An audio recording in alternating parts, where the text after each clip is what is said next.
warahmatullahi wabarakatuh. Halo semua, ketemu lagi dan saya Nur Asisat dengan NIM 1914309991 dari Program Studi Pendidikan Biologi Angkatan 2019 di Universitas 19 November Kolaka. Pada kesempatan kali ini, saya akan menjelaskan mengenai siklus unsur hara sulfur atau daur sulfur dan gejala defisiensinya, di mana tujuan dari pembuatan video kali ini untuk memenuhi tugas dari mata kuliah Fisiologi Tumbuhan yang dipandu langsung oleh Bu Maretik, SPMSI. Oke, kita langsung saja. Unsur hara sulfur merupakan unsur hara makro, di mana unsur hara makro ini adalah unsur yang relatif banyak dibutuhkan oleh tumbuhan.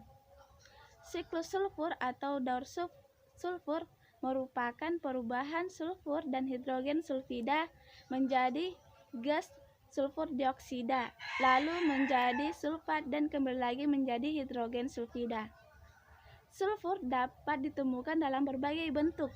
Di tanah, sulfur dapat ditemukan dalam bentuk mineral. Di udara, sulfur dapat ditemukan dalam bentuk gas-gas sulfur dioksida. Dan di dalam organisme, sulfur dapat ditemukan sebagai penyusun protein. Adapun fungsi siklus sulfur pada tumbuhan antara lain, yang pertama dapat membantu pembentukan butir-butir hijau pada daun sehingga daun menjadi lebih hijau. Yang kedua, dapat menambah vitamin dan protein pada hasil panen. Dan ketiga, berperan penting dalam pembentukan zat gula. Dan yang keempat, dapat memperbaiki aroma, warna, dan kelenturan daun, khususnya pada tumbuhan tembakau. Di sini saya telah menampilkan gambar mengenai siklus sulfur atau daur sulfur. Pada mulanya, erupsi Gunung Merapi, aktivitas industri pabrik dan kendaraan bermotor yang menggunakan bahan bakar fosil menghasilkan gas-gas sulfur seperti SO4, SO2, H2S, dan dimetil sulfida. Gas-gas sulfur ini kemudian naik ke atmosfer dan menyatu dengan awan. Kemudian bereaksi dengan air dan asam sulfat. Reaksi ini sangat berpengaruh terhadap penurunan derajat keasaman air hujan, sehingga pada saat hujan turun, peristiwa ini dinamakan dengan hujan asam. Apabila pH air hujan terlalu rendah, maka akan mengancam kelangsungan hidup berbagai organisme khususnya tumbuhan akan mati. Air hujan asam ini juga bersifat korosif terhadap bangunan dan logam-logam.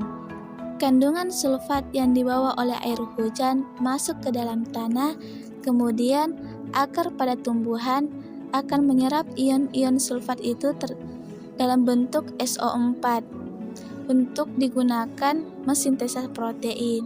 Sementara hewan mendapatkan sulfat organiknya dengan memakan daun-daun tumbuhan dan rumput melalui rantai makanan. Selanjutnya, baik hewan maupun tumbuhan yang akan mati akan terurai oleh dekomposer. Jasad-jasad hewan dan tumbuhan yang telah mati tersebut secara aerob akan terurai membentuk sulfat yang dapat diserap kembali oleh tumbuhan. Apabila berlangsung secara anaerob, maka akan terbentuk senyawa asam sulfida yang busuk dan beracun. Senyawa busuk ini juga dihasilkan secara anaerob dari reduksi sulfat oleh bakteri sulfur. Hal tersebut dinamakan proses desulfurikasi, di mana proses desulfurikasi ini mampu mengubah sulfur menjadi asam sulfida dan belerang. Biasanya proses desulfurikasi ini berlangsung pada tempat-tempat yang ekstrim dan kurang oksigen.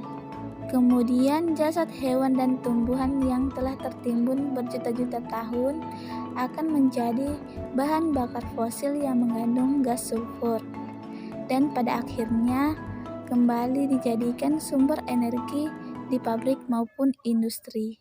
Dan sulfat yang terlarut di perairan juga bisa naik ke atmosfer saat terjadi penguapan atau biasa disebut daur hidrologi. Mungkin itulah penjelasan dari saya mengenai daur sulfur atau belerang atau biasa juga disebut siklus sulfur. Dan yang terakhir, gejala defisiensi sulfur. Pada gejala defisiensi sulfur tergolong tidak mobil pada tanaman, sehingga gejala ini akan muncul pada daun muda. Umumnya, gejala defisiensi sulfur menyerupai gejala defisiensi nitrogen.